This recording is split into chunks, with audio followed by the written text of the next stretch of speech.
বাচ্চু আসলে খুব এনকারেজিং ছিলেন, ওনাকে আমরা স্মরণ করি এবং এই শুধুমাত্র এই গানটা উনি আমাদেরকে তার গিটারের তার দিয়ে হেল্প করেছিলেন। ভাইরাল তো আসলে নেগেটিভ সেন্সেই হয়। জেমস ভাই আসলে লেজেন্ড। জেমস ভাইয়ের যে সাউন্ড এখনো শোনা যায়, সেই আমরা 90s থেকে শুনে আসছি। It is unique.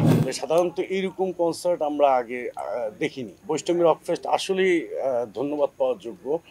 ওনারা অনেক পরিশ্রম দিয়েছে এই কনসার্টটার নিয়ে এবং ওনারা সাকসেসফুলি আজকে সুন্দরভাবে কনসার্টটা করছেন। আমরা তো প্রচণ্ড মজা পাইছি পারফরমেন্স করে এবং সবচেয়ে যেটা মজা, ওনাদের ক্রাউডগুলো একটু ডিফারেন্ট। ক্রাউডটা খুব ভালো, তারা এত সুন্দর কোঅপারেশন করেছে।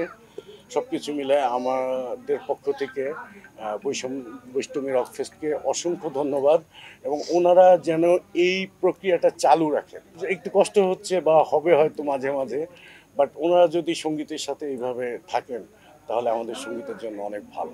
আমরা তো সিম্ফনি ব্যান্ড, আমাদের শুরুটা 1989 থেকে। আমাদের ফার্স্ট অ্যালবাম ছিল 91 সালে, আমাদের সেকেন্ড অ্যালবাম আসছে 94 সালে, আমার নিজের কিছু সোলো অ্যালবাম আসছে, সিম্ফনি ব্যান্ডের কিছু গান বিভিন্ন মিক্স অ্যালবামে আসছে।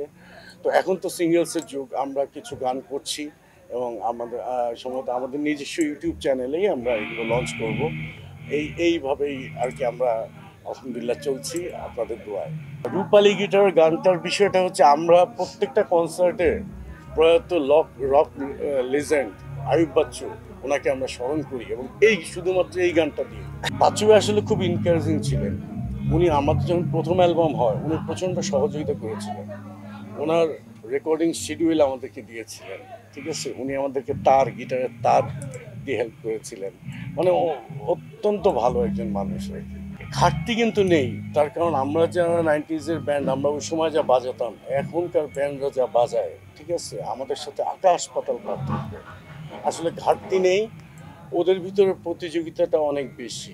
তবে আমার একটা রিকোয়েস্ট হচ্ছে এটা, যদি মানে গানের কথা এবং গানের গাওয়ার দিকে আরেকটু নজর হতো তাহলে মনে হয় আরও সুপার হতো। এমনি অনেক ভালো। ভাইরাল তো আসলে নেগেটিভ সেন্সেই হয়, বাট যেইটা প্রবলেম আমি মনে করি বা আমরা মনে করি, জনরার প্রবলেম আছে। নতুন সেনোরা, গাইনোকোলজিক্যাল সোসাইটি দ্বারা স্বীকৃত নিরাপদ ও সুগন্ধিমুক্ত স্যানিটারি ন্যাপকিন সেনোরা। মানে আপনি যেটা বললেন, 90s ব্যান্ডগুলোর প্রত্যেকের না একটা আলাদা সাউন্ড ছিল। ওই গানটা শুনলে বোঝা যেত ইন্ডিভিজুয়াল সাউন্ড। এখন হয়েছে যেটা, যে ওয়ার্ল্ড ওয়াইডই আসলে দু একটা জনরার মধ্যেই তো সবাই ঢুকে গেছে।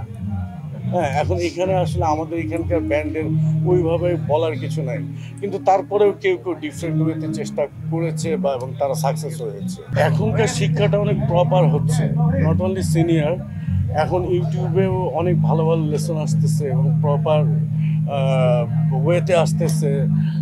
বাচ্চারা এইভাবেই শিখছে, শিখে তাদের হাত সেটিংগুলো খুব ভালো হচ্ছে। হ্যাঁ, এছাড়াও ধরেন এখন গ্লোবালাইজ তো, ওয়ার্ল্ডের সব কিছুই কানেক্টিং, যার কারণে ওরা খুব তাড়াতাড়ি সব কিছু পেয়ে যাচ্ছে। তো এইটা ধরেন আমাদেরকে এরকম এক একটা জিনিস পাইতে আমাদেরকে অনেক কষ্ট, অনেক দিন ওয়েটও করতে হয়েছে। তো এই দিক দিয়ে আমাদের এখনকার জেনারেশন অনেক লাকি ও অনেক ভালো গান করছে। তো তারা অনেক অনেক সুন্দর গান করছে। দেখেন, আপনি খেয়াল করে ব্যান্ডের কিন্তু নতুন নতুন ব্যান্ডের নতুন নতুন গান জনপ্রিয় আছে এবং এখনকার কিছু ব্যান্ডের গান তো অডিয়েন্স সাথে সাথে গাচ্ছেও। কেন গাচ্ছে? নিশ্চয়ই ভালো হচ্ছে। জেমস ভাই আসলে লেজেন্ড। মানে ওনাকে নিয়ে আসলে বলার চেয়ে আমার মনে হয় উনি ওনার নিজের যোগ্যতাতেই বা নিজের পরিচয়ে আজকে সুনামধন্য। ডেফিনেটলি ওনাকে মানে এক বাক্যে ওনার যে স্টাইল, এই স্টাইল আসলে উনি ইউনিক। এবং একটু আগে মনি ভাই একটা কথা বলেছে যে প্রত্যেকটা ব্যান্ডের একটা সাউন্ড থাকা জরুরি, কিন্তু এটা কিন্তু ওই ইন্ডিভিজুয়াল সোলো আর্টিস্ট না যে পাঁচজন মিলে পাঁচ রকম বাজালো, উনি খালি ভয়েসটা দিচ্ছে। ব্যান্ডের সাউন্ডটা খুব ইম্পর্টেন্ট। জেমস ভাইয়ের যে সাউন্ড এখনো শোনা যায়, সেই আমরা 90s থেকে শুনে আসছি। It is unique. তো আমরাও চেষ্টা করি সবসময়, যে কোনো বড় ব্যান্ডই চেষ্টা করে, দেখবেন আপনি ওই মানে 1 কিলোমিটার দূর থেকেও সাউন্ডটা শুনলে কিন্তু সাউন্ডটার ইউনিকনেসটা বোঝা যায়। জেমস ভাইয়ের আমার মনে হয় total music composition and voice তো ডেফিনেটলি হি ইজ লিজেন্ড। এখন কিন্তু মানুষের হাতে ওই এনাফ টাইমটা নাই, হাতের ভিতরে তারা সুইচ করতেছে বিভিন্ন জায়গায়, চিঠির জায়গায় SMS এসে গেছে, মানে সব কিছু একটু শর্ট শর্ট হয়ে গেছে, মানে হয়ে, যার কারণে অত ডিটেল মিউজিকের গান বা অত ভেবে বসে থাকা আমার মনে হয় মাছ পিপলের ক্ষেত্রে একটু টাফ হচ্ছে। এটা সময়ের দাবি, কিছু করার নেই।